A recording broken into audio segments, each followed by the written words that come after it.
ईद की खुशी हम क्यों मनाते हैं, पहले मैं ये थोड़ा सा वाज़े कर दूं कि रमज़ान का महीना अल्लाह ने पूरा एक हमारे लिए खुशी का महीना बनाया है, जिसमें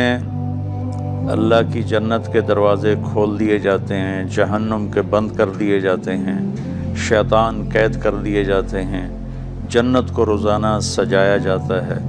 अल्लाह का अर्श पहले आसमान पे आ जाता है,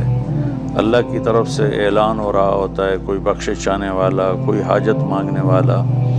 फ़र्ज़ 70 फ़र्ज़ों के बराबर हो जाता है और नफल फ़र्ज़ के बराबर हो जाता है,